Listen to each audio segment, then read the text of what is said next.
Hello and welcome to the Thursday and final edition of the Omer Live at 5. So the counting of the Omer is winding down. We are just about done, and this is going to be our last opportunity to meet and speak. So I just wanted to welcome you to the show. Before we get into it, want to just wish a couple of mazel tovs to some dear friends. There is it was a nice simcha that is being celebrated this Shabbos by our friends Sarah Leah and Yaniv Golumbek, the bar mitzvah of their oldest son, which is nice. They're making actually a backyard bar mitzvah of the pandemic, unique pandemic type, and we're for their son Ami, who is very sweet. Actually, he did for a bar mitzvah project. I saw this. He raised money for an organization, I believe in Israel, by having people sponsor him to see how many flips he could do in a minute. Okay, like flips, like you jump up and do a flip. I noticed lots of amazing kids that can do these flips. Like for example, Maya Reynolds, and he is a flipper too. This little guy, and it's his bar mitzvah. I think he already flipped a bunch of times, and I already made my commitment. And that's a mazel tov. I also have a mazel tov to the grandparents, proud grandparents of a little baby boy, Alan and Judy Schreiber in our community. Mazel tov to them and to their whole family. Also wanted to wish a speedy recovery, refuah shlema, to Yael Palatsky, who tore her meniscus, I believe, and unfortunately is getting a leg surgery. So that's certainly a Colorado injury. What in the ski country, up here in the ski country, we're familiar with the torn meniscus, and we wish her a speedy recovery for Shlema. Not to mention, once we're mentioning those who are in need of our prayers, we want to just extend, of course, again, our sincere prayers for an end to the terrorist violence perpetrated against the Jewish people in Israel, the casualties of not only the innocent victims, but we mourn as well for the perpetrators' loss as well, and may they stop what they're doing and bringing about an end to the loss and to the tragedy that we're experiencing. May all of them be safe, and may peace be restored swiftly and soon. That's our prayer, and we'll reiterate it again. I did just notice also, for those who are interested in a kind of a community rally, just before the show, I got word that there's something being planned for Sunday for the community, Jewish Colorado and others. Take a look for that.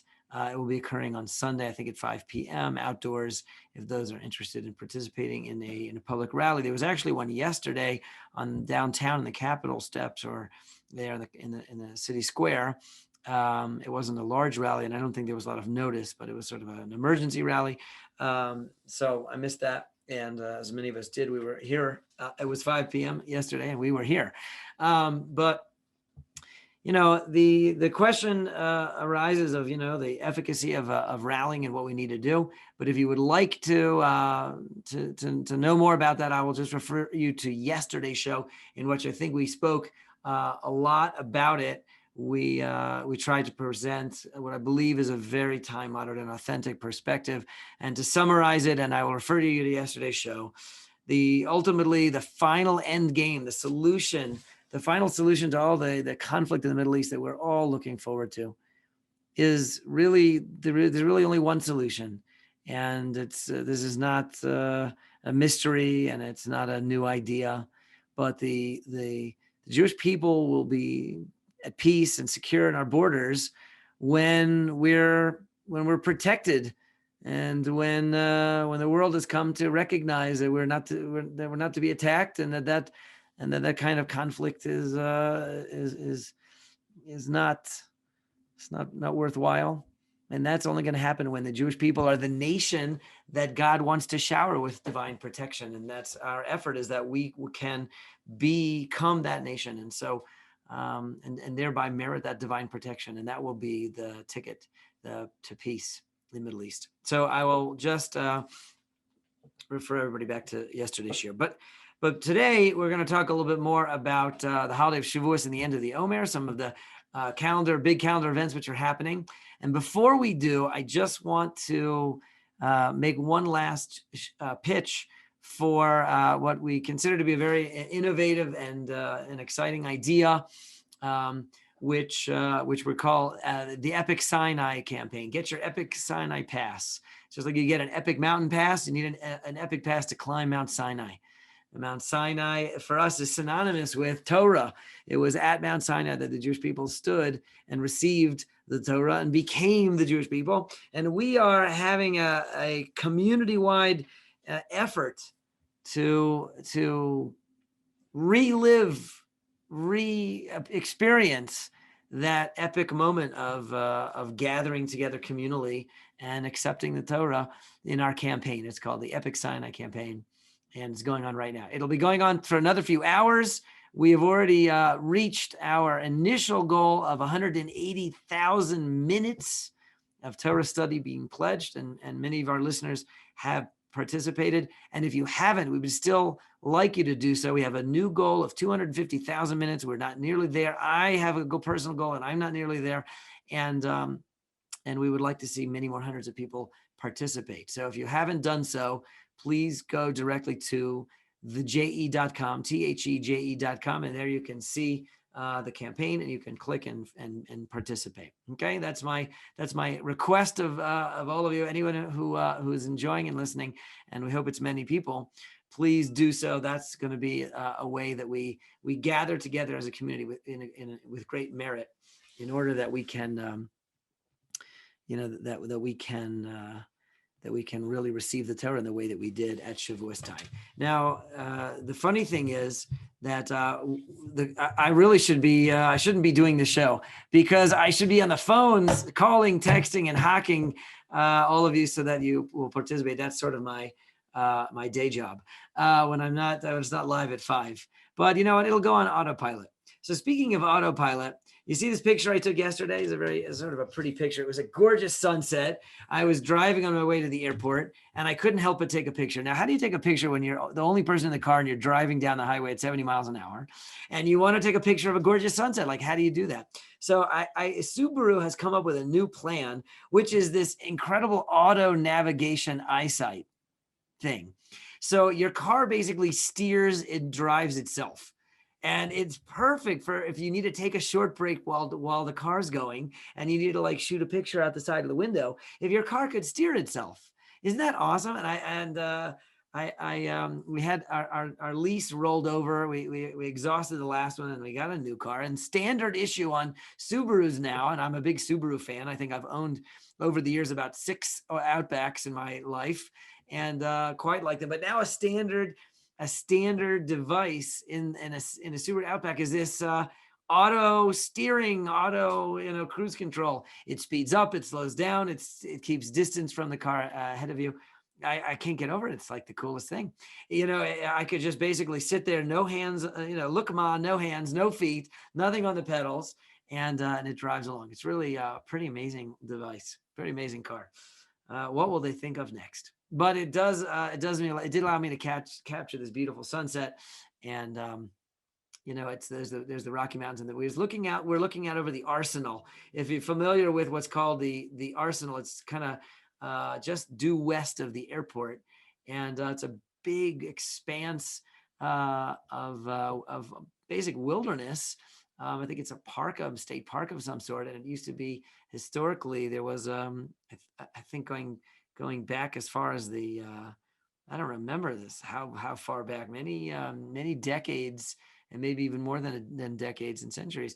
In this part of the world, there was literally like an arsenal, it was like a stockpile, it was like a place where many things of that nature were stored and stocked. And today it has buffalo, and it's a place to go fishing. But if you want to go take a look, it's one of our local treasures of sorts, a big open wilderness right near the city. So anyway, that's this is my preamble. What I wanted to speak about is we spoke about the wilderness. We spoke about Parshas Bamidbar, and we spoke over the weeks about counting on a way to Shavuos. And that holiday now is right around the corner, because today is Thursday, and then it's going to be Shabbos, and then it's going to be Shavuos. Sunday night at sundown, we'll start celebrating that holiday. And it's really is a biggie. It's one of the ones that's described in the Torah, and it's given us as a really a precious festival and holy day. And we, for those moments in the year, we pause and we put our sort of our mundane workday lives on hold, and we try to get into another headspace. Shabbos and Yom Tov and holidays are nothing if they're not a different, like a higher consciousness, a different headspace where we can be focused for a little while, not on sort of, the chores, the errands, the bank accounts, the yard work, and all those other things that grab and demand our attention all week long. But instead, we can hopefully be talking about, we can be thinking about, we can be really engaged in something more essential, more a little bit deeper, more, more real, more eternal. And that's what it means to be a human being with a soul, and to have a deeper essence and inside. And the Shabbos is a holy time. We have holy space and we have holy time. The temple and Jerusalem and Israel, those are our holy spaces. And even synagogues, and even, we have holy spaces here too. But we also have holy times. And the holy times, you can have holy time like Live at 5. If this isn't holy, I don't know what else is. But Shabbos is even holier. And Yom Tov is a rare holy treat. And holiness is not, maybe it's not at the top of our priority list all the time, maybe as it should be, but it doesn't always make it there. But it's really holiness means something that is distinct, and it's distinct from its opposite. In this case, it means like the mundane, the regular, or of course the profane, which would be even further away from it. But just to distinguish something from the mundane, what's special to us.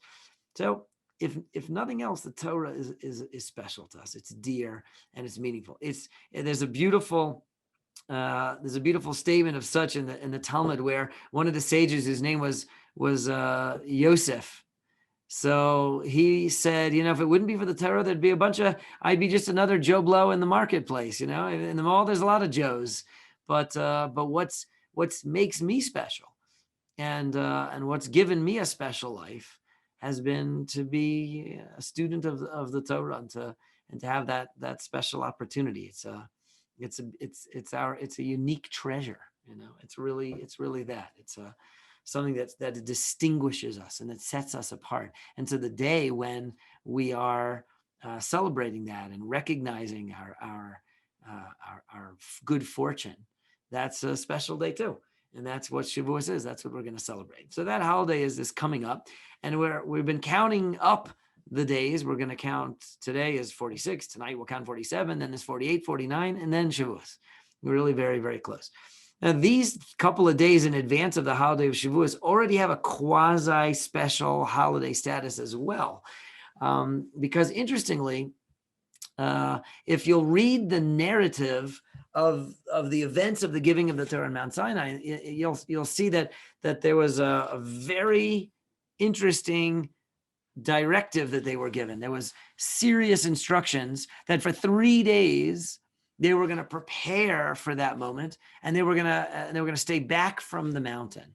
They're going to be, and these 3 days prior to the holiday have this special status now of the last 3 days of preparation for this event.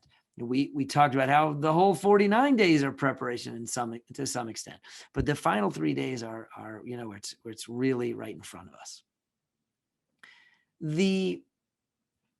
There's a famous story that the Medrash tells about the giving of the Torah, and the story goes like this: prior to God's decision to give the Torah to the Jewish people, he tried to give it to other nations. Yeah, it sounds hard to believe, but it might not have been ours. And he went to other nations and he said, would you like to accept my Torah? And the response of the nations was, well, what's in it? At which point God responded and gave them an example of one of the mitzvahs of the Torah that, and particularly an example that was somehow very undesirable to them. So, for example, he went to the children of the nation of Abraham's son Ishmael. Okay, and he said to them, "Would you like my Torah?" And they said, "Well, what's in it?" And he said, "Well, it says over there that thou shalt not steal." And they said, "Well, our blessing is Yado Bakol," and the quoting a verse in which Yishmael is described as someone whose hands is in everybody's pocket. And so they said, "Look, if that's our thing, then the Torah that says don't steal is clearly not for us. So we'll decline." So God said, "Okay, go try someone else." He tried another nation. He tried the nation of the descendants of Esav, Yaakov's twin brother. And God says to Esav, "Well, would you like to accept my Torah?" And the nation of Esav says, "Well, what's in it?" So God says, "Well, one of the things in it, it says, thou shalt not kill."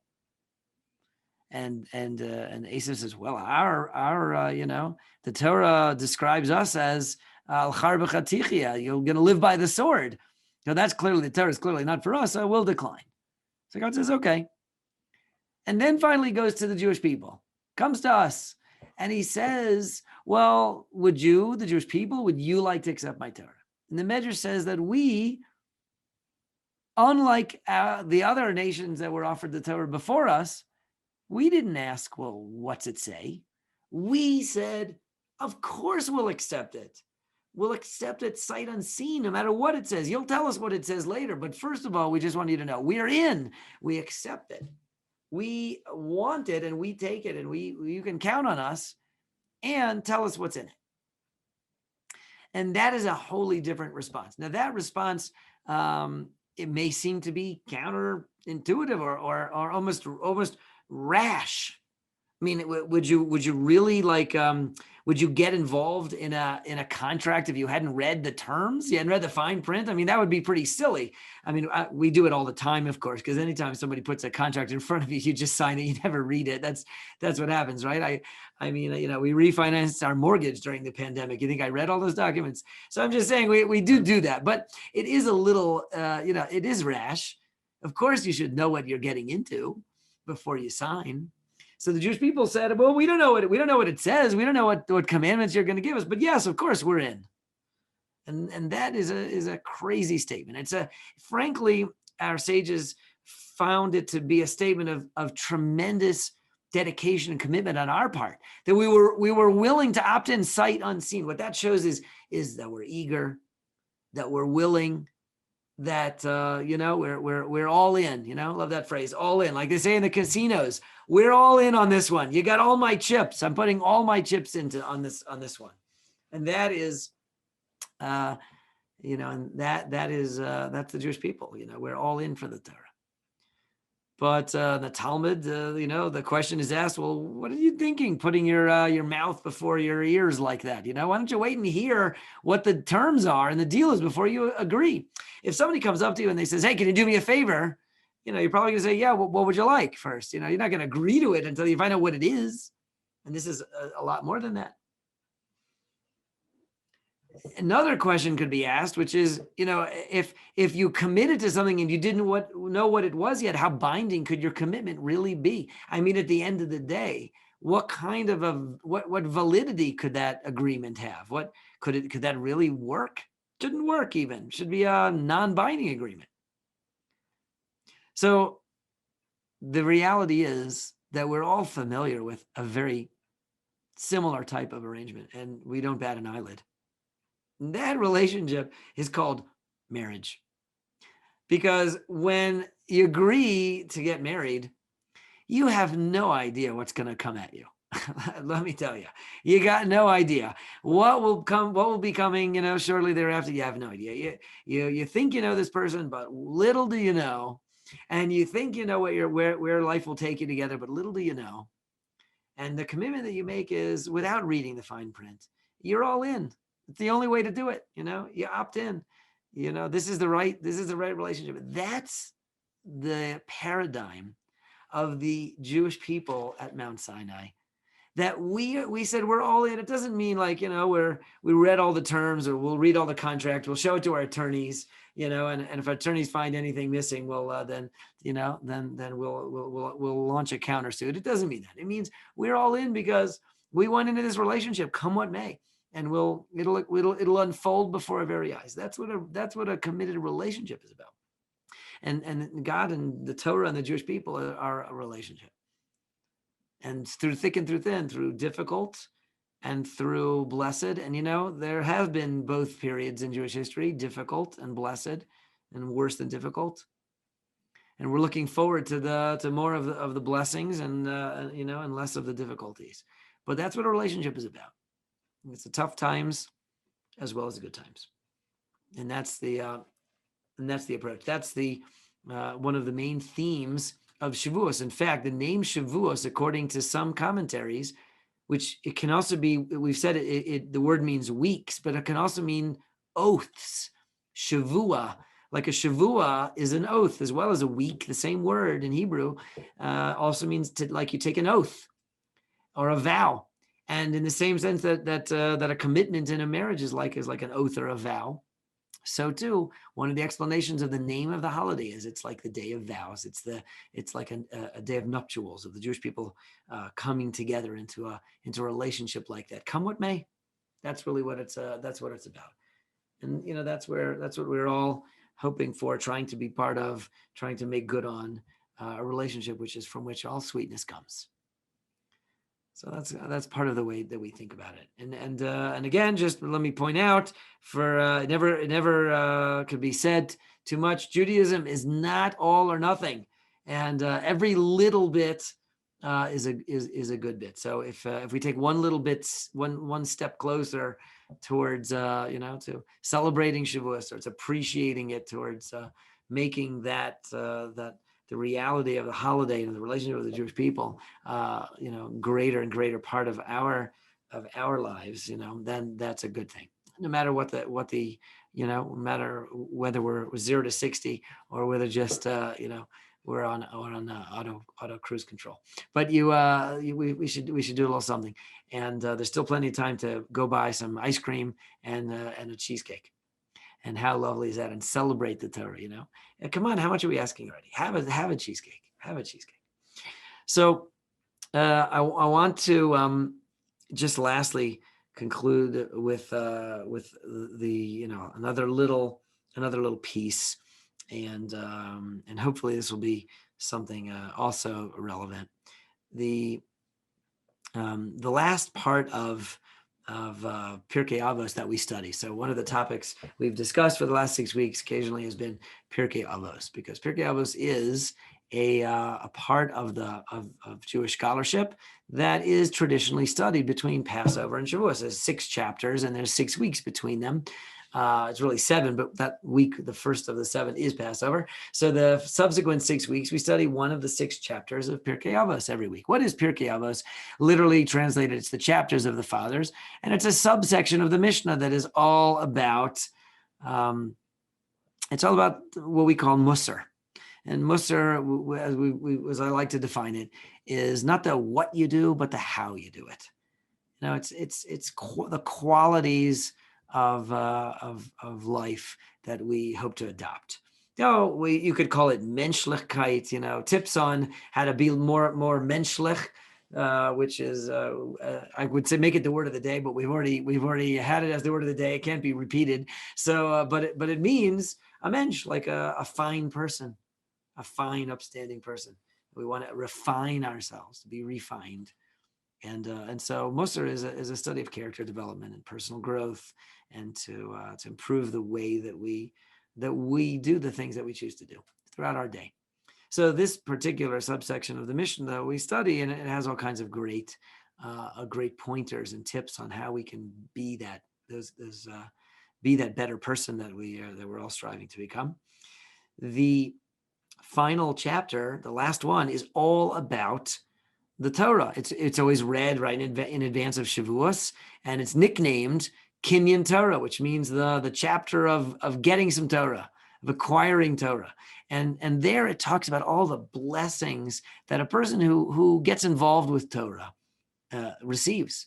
It's a lot of blessings and a beautiful list of things. It has to do with being regarded. It says there one is regarded as a wise person and sought, and their opinions will be sought out.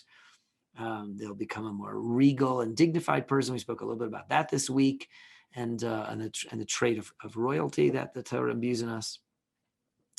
And the other thing that it says there is that it makes a person beloved. And beloved is, if nothing else, perhaps the most important thing that we could want to feel. A person wants to feel cherished and feel and recognize that they're beloved, that they are that someone cares about them. We want to feel that way. We are cared about, and having a richer knowledge of the Torah will make us feel that way. We will feel beloved, feel special, feel embraced. That's the feeling of Shavuos, is like a bride standing under the wedding canopy, someone feeling very cherished and chosen and beloved, and each and every one of us is beloved in that way. We bound together one to another in the Jewish people, for sure. But in addition to that, we are meant to feel and meant to recognize and to internalize the degree to which we are beloved, which God cares about us so very greatly, and that He wants us to be blessed and successful and see us achieve what we want. That's a parent, like any parent wants for their children. You want your children to thrive and succeed and to make you proud and to accomplish everything that they can. That's what you want. And even though I'm sure all of us children disappoint our parents somewhat, but we also, our parents hopefully are having a great deal of nachas from us. And certainly our Father in heaven has a great deal of nachas from us. And we are beloved. That's an important thing to can't be overestimated. It can be, I guess it can be underestimated, the importance of recognizing that. And that is something that the Torah gives us, imbues in us, makes us recognize. God says, we see to the great lengths to which He goes to look after us, to take care of us, to provide for our needs, to give us purpose and direction and meaning. All those things are blessings, untold blessings. And the reason that we experience them is because we are beloved. Because God cherishes us and He wants only the best for us. That's all part of the holiday of Shavuos. And so I'll leave you with this, and we'll wish you a good Shabbos and a festive and a delicious and a sweet Shavuos, that we should all take a one extra step forward in our own personal embrace of the Torah and everything that it means. And we should recognize how special, how beloved, how cherished we are in that process.